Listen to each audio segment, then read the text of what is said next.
This week on KCAT, we have Emily Barker talking about cell phone service in the school, and we will be catching up with Gabe on Gabe's Game Recap. I'm Reagan Williams, and KCAT News starts right now.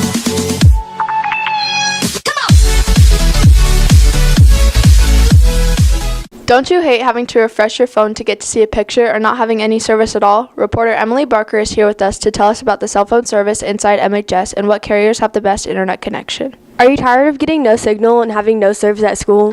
KCAT wanted to know why some cell phone services have service and others don't. I have Sprint and I get good service in the library and the freshman hall. I have Sprint. It's pretty consistently awful throughout the whole school. You get service in most classrooms, but the locker rooms and sometimes the lunchroom, you don't get service. I got T-Mobile, and man, the service sucks, bro. Like, it's terrible. I have T-Mobile, and I don't have service anywhere in the school. I have service in Heath's room, and that's about it. I have Verizon, and I have pretty good service, I guess. I have Verizon, and I have great service throughout the school and wherever I go. I have AT&T. I have pretty much okay service in the school. Unless you're in Mr. Morrison's room, I don't have any service in there.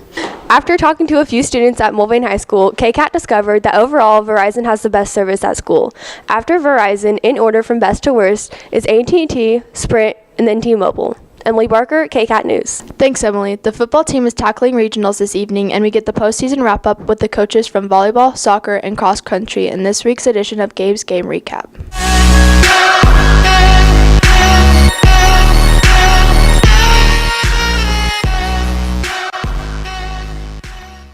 Thanks, Reagan. Friday night, the varsity football team traveled to Winfield, defeating the Vikings 42-28, making them the undefeated district champs.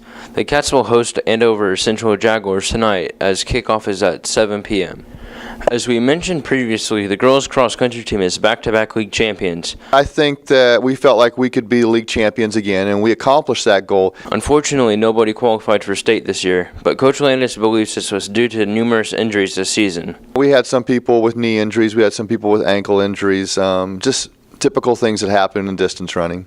There were only 3 senior girls on this year's team, so most of the team leaders will return next year. We do have some of our better runners coming back from the varsity team. Josie Russell, Anna Moon will be back. Ryan Roderick coming back. We have Robbie Brown and Clement Heck, Tyler Fox. Our varsity will be back next year, and so hopefully that will benefit us. Landis says he plans to wait 2 months to resume practice for next year, but he is encouraging his runners to play other sports so they keep competing. And then January 1 is our startup date again, in which we will start preparing for the track season. And then we'll take about a month off at the end of track season and then start in June preparing for next cross-country season. The soccer team will be losing 3 seniors this year, but Meyer sees potential in many of the younger athletes. We've got all these young kids, and I really feel like all of them are in a good opportunity to step into like leadership roles. So they also listen to each other. So we could have, 25 leaders and followers, which would be a good thing. This year's soccer team did not have the best season, but Meyer saw lots of improvement leading up to the regional game. We did continue to get better even as we had our last practice of the year. Our last game of the year wasn't the best game we ever played, but there were some things that we'd been working on at practice, and we did a better job of those things during that game. So these guys continued to improve throughout the year. Volleyball will have to replace one starting position, but Coach Kohlmeyer has many returners such as Kira Parks, Addison Sire, Alexis Abasolo, Carson White, Callie Humboldt, and Hannah Mowick. This was Kohlmeyer's first year as volleyball coach, which he thought went very well. I've learned a lot. Not having a big background in volleyball, this is a learning season. I've learned a lot about me as a coach and a lot about the game. He looks to become a stronger team this summer. I look to improve as a coaching staff. We'll go to a bunch of camps and clinics. That way we further our education on the sport of volleyball, as well as, we'll hit it hard in the summer with summer volleyball camp and summer workouts. That's it for this week's edition of Gabe's Game Recap. Gabe Daniel, KCAT News. Thanks, Gabe, and good luck to the football team tonight on the field. This ends KCAT News for this week. Have a good weekend, and as always, thanks for watching KCAT. Do you want me to redo that?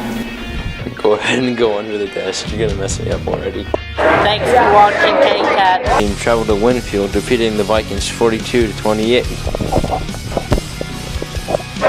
Thanks for watching KCAT. Go pull myself together. The car drove fast. Don't you hate having to refresh your phone to wait? Sorry, I read it wrong. Overall, Verizon is the best service. After Verizon, Sprint is the best. I literally have service in every single part of school. Verizon's the best. No, you just interrupted me. I was. Don't you hate having to refresh your phone every? Thanks for watching KCAT.